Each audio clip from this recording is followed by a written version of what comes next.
Horude gomnati sulanede e fuɗɗirgo nyiɓgo lesdi hawtade ma e ɓangare fina taweji yimɓe ko wi'a direction de la refondation nde gallure Difa nde doggini wonde moɓre mawnde nde waɗi e ɗon gendi mayne Soroa ngam yewtugo dow fi ko sembiɗinta kawtalgo e jonde jam e hakkunde yimɓe. Nden ni moɓre fedde nden ɗon mawnde wi'ande Prolac walliti i taskugo nde. Nden ni moɓre mawnde nde joɗa kalen nde hawti yimɓe wolwoɓe nana bono mbarum en arɓe fama e maygari en hawtade feddeji sukaɓe e rewɓe ima yimɓe jinganeɓe ɓingu Adam.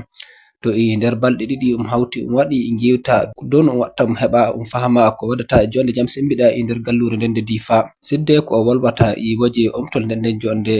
préfet jo gallure mayne Soroa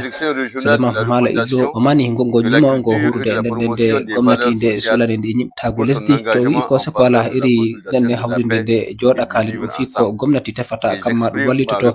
heɓa jonde jam tabbita e nder lesdi Niger. Ha joni ma foɗi hakkilo yimɓe warɓe e nden mawre ɓe bittina hakkilo ɓe pama ko waɗi kamma to ɓe bitti ɓe kewtina ɗum e woɓɓe yimɓe horiɓe. To ɗon ɗum de anduɓe dow hara ko rarti ɗum riskuji karkara ɓe kolli no hani waɗa gena riskuji karkara na hawtade yaaɓi goɗɗo kamma hokka komoye hakke muɗum to ɓe mbi'i ko sako ala hanun ɗum yo ɓesde kawtal ko e kamma yo ñife goɗɗi fitinaji ɗum yiyata hakkude duroɓe e remoɓe. Ha joni ma i wondu wutudu wolwi dow hara ko rarti resde yimɓe ɗaloɓe inaji maɓɓe saboda fitinaji wato ɓe hijira wonɓe e nder gallure nden nde Difa to wolwi hamɓe ma e dow hani waɗa e hakkunde maɓɓe e yimɓe ɓe tawi ɓe kawta ɓe joɗo jamna hawtade e goɗɗe jinnaji ɗe lural ɗum heɓata hakkunde yimɓe ɓen ɗiɗo. Woɓɓe warɓe nden moɓre ɓe kolli no ɓe pamiri nden moɓre hawtade ma e hollugo iri ko ɓe ɓesdata waɗgo hamɓe ma gam tabbitingo ɗum ko wi'i gaynaka ko shafi harka remoɓe to matsalaji ɗum heɓata hakkuntere lallai dama e wodi matsalaji hakkuntere gaynako e demowo da wonde lokacire demo hanko e natta laywol wonde lokacire bo mo no wiyete duro hanko o ware o natta nder ngesa to ɗum ko yewti hande are to fa tokki shawaraji ɗi hokkidiri hakkuntere duniya to inchallah heɓe sawqi are ɗen tunda to ɓe fuu maɓɓe to ha yehi to ɓe goni kowa noddi ɗum joɗodake e muɗum kowa waddi matsala muɗum kenan heɓe no joɗori waɗa sulhu hakkuntere maɓɓe. Himɓe